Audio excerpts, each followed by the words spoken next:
All right, you know how you subscribe to a bunch of channels that don't make any sense and are worthless and not worth your time? This one is worth your time. This channel right here, this channel that you are watching is the best channel that exists, not just for Total Warhammer 3, but for everything. So if you like cool guides, army builds, live streams, tournaments, replays, awesome advice, maybe consider subscribing. It's free. It doesn't cost you anything. Just do it. Just do it, bro. Do it. All right, on to it with our 3 mistakes series. Now with the Tomb Kings, 3 mistakes we're making with them. One I see a lot is shooting at horse characters with the Chosen of the Gods. Do not do that. Chosen of the Gods are very expensive. Their ammunition is quite precious. Their shots are only good versus multi-entity models or very big single entities. Horses, you can see the spread is mostly missing. A lot of your ammo is going to waste, and the basic Ushapti that is firing right next to it is actually going to do more damage for less money against this type of character. Please do not even waste your time or effort using the Chosen of the Gods on single entity horse characters. There are much more important things for you to be shooting at. For comparison, in that time of shooting, 750 value over here, 950 over there. So basic Ushapti with their single shot are much more accurate in small targets. Don't even bother with the Chosen of the Gods. Second mistake is unfortunate because a lot of people like it, a lot of people think it is cool. But taking Cetron as Chariot of the Gods, and this applies to campaign, his Chariot of the Gods is literally worse than his cat in every way. You should never be on the Chariot of the Gods. So the cat is the exact same price point. It has 3,000 more HP in general, rounding a bit there. Their weapon strength is very similar, but Cetra has more stats otherwise. Then, yeah, he has Glorious Charge. But here's a Chariot Charge. Oh, wow, did lots of damage to those Bleak Swords. These aren't Dread Spears. They don't have charge defense. Now let's see the Cat Charge. Again, these are the same cost of unit as he paths through. All right, we have 9 kills to 10, 66 value versus 53. So on the charge against infantry, even the Chariot doesn't do as much damage as the Cat. But let's see the big difference. So it's pretty similar on the Bleak Swords. We'll give it that. All right, Chariot versus Cavalry. Charge, charge, charge. Oops. Okay. Well, we'll be back. He's trying to path through now, but he's having a bit of troubles. All right, let's see how this goes. Cat versus Dark Riders. Go.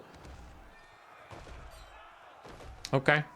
Bit awkward on the... Oh, what is happening to their health? Oh, what? Oh. Did he just half HP them and instantly tear?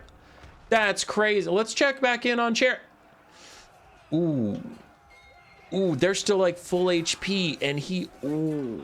That's not good. It's almost like the charge of the cat is huge and the charge of the chariot didn't do anything. But even so, I know he's trying to path through and he's not getting anywhere, and that's not fair. I can't just do one charge attack and then show it. So let's just path through. Let's just path. Oh, he's bumping all of them because he is massive and he just goes right through them. Wow. How's this other guy doing? Still stuck. There's 2 horsies in his way. There's 3 horsies in his way. Well, he can't move. There's 2 horsies in his way, as that one has already pathed back through the Dark Riders again and gets back to the main point. Okay.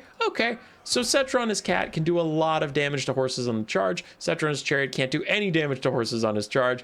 And Cetron's chariot gets stuck in even basic Dark Riders. We aren't talking about Cold One Knights or Cold One Dry Knights. These are just Dark Riders. Light cavalry can pretty much net him, while this Sphinx cannot be stopped by mortal man on those things. All right, well, let's see how they charge into Brace Spears. Now, Dread Spears on each side. Set them both up for the charge. Cetra on the chariot. You go first, little buddy. All right, charges into Brace Spears. Gets halfway through him and then stops. Dang, okay, well, let's see how the cat deals with braced units. Go on, cat, see how it goes with braced units.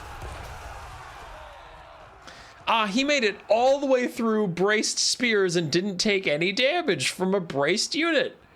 That's pretty crazy. So in all this shenanigans, Cetra on chariot has lost 1,000 HP. Cetra on his cat has lost 400, and Cetra on his cat has 3,000 more HP to lose. But okay, all right, human boy, you're saying the chariot has better stats. The chariot's anti-infantry. The chariot's here to kill infantry. Let's have them both duel some infantry. So here goes Cetra on the chariot first. I will let the chariot get a huge head start on the cat as the chariot just starts pushing Loki around, just starts pushing him around. The cat has not started his combat yet. Etc. on the Chariot's fighting low here. Cat hasn't even started. Now the Cat charges in. Dun, dun, dun, dun, dun. Getting surrounded by bleak swords, still kicking low Kier's ass all up and down the floor. Both Cetras are getting a lot of damage on low Kier. Remember, the Chariot had significant time increase. And he spends a lot of time chasing low Kier around, whereas the Cat is getting more consistent hits more regularly. Both low Kiers are routing. Both are at about the same HP. The Chariot's chasing him around, running around circles, chasing him around, chasing him around. And the Cat is catching up to him. So both have taken a lot of damage, but they're going to die just around the same time. 58 HP on this one, 160 on the other. I think they both literally die within like 5 seconds of each other.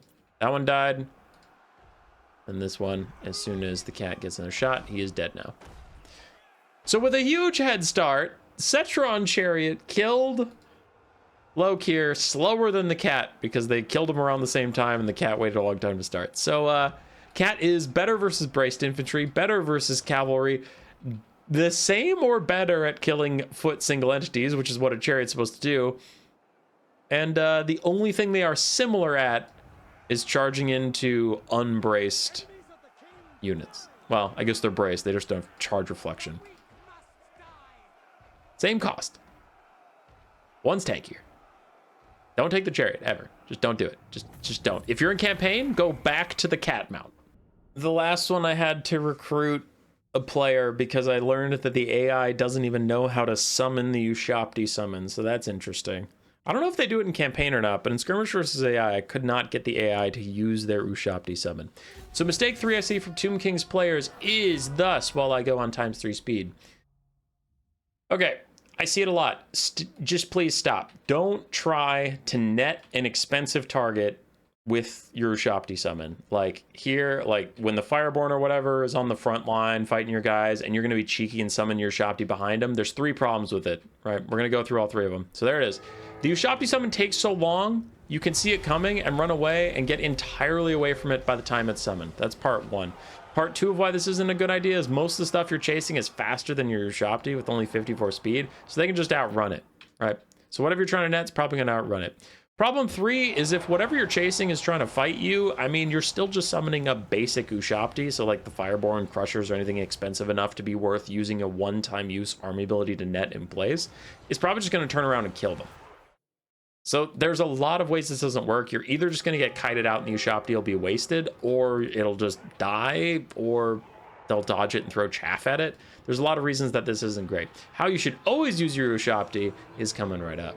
It is highly unlikely you'll be fighting a pure melee opponent, but let's say you're fighting like Khorne or something, then you can just use Ushapti on their most expensive infantry and get some kills that way. But instead of trying to lock down a fast target like on your front line or net it or peel for your back line with the Ushapti, honestly, it is usually just better to summon it on top of any ranged units you get your hand on, especially artillery, but archers are also pretty good, handgunners, anything like that you can hop onto, because they're too slow to move away, so they can't dodge you, like one of the 3 problems.